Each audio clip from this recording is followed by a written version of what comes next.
Mr. Dimon, last week in the testimony that we were presented by the regulators, one of the tensions that we face here is we want to be sure that we are adequately regulating our financial institutions, but we want to be sure also that we basically don't have the regulators running our private sector institutions.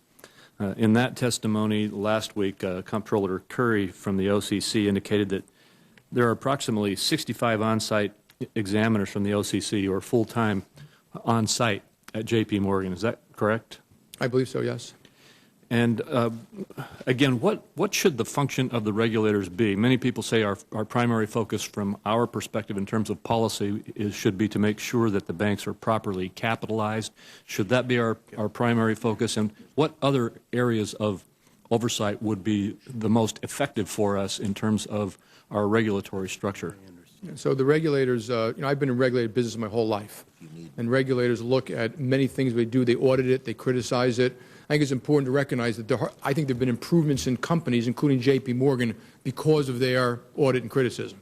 So I think you have to give regulators realistic objectives. I don't think realistically they can actually stop something like this from happening. It's purely management's mistake.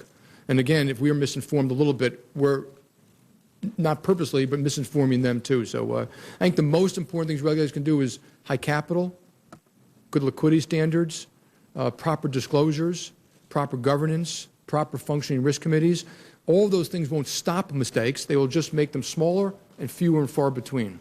And I do think in implementing all the new regulations from Dodd-Frank to Basel, you are going to accomplish some of those things. Well, thank you. In terms of the capital structure, and to give it a little context here, one of the other things we learned was that during the stress test that was applied to JPMorgan, it was assumed that JPMorgan could deal with losses of around $80 billion and still be adequately capitalized. Is that correct? We would still be adequately capitalized, but I wouldn't be the person sitting in front of you right now. My understanding. We are great believers in stress tests. The Fed put us through what I would call a very severe stress test. And if I remember correctly, it was like 13% unemployment, home prices going down another 10 or 20%, crisis in Europe, and markets as bad as what you saw after the Lehman crisis.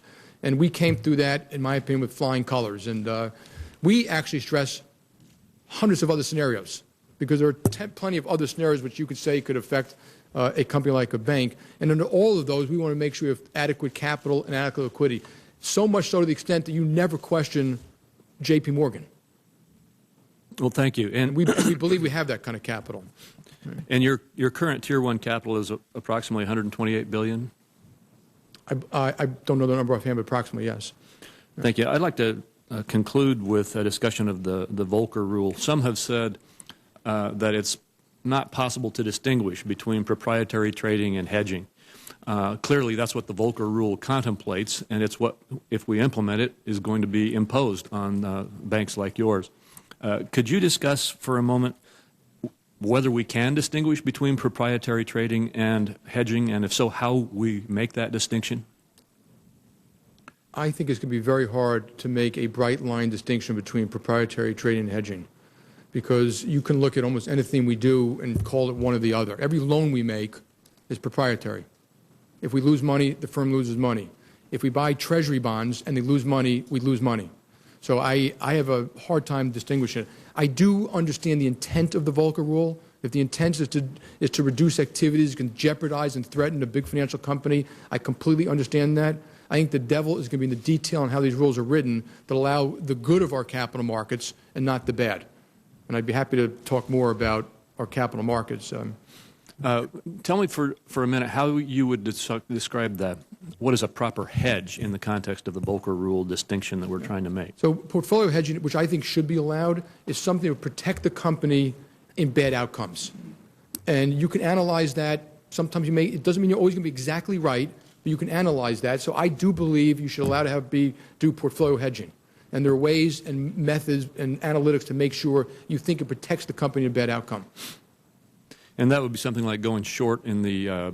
Going short credit, if you think there might be a credit crisis, would be one way of doing that, yes. Well, thank you very much. You're welcome.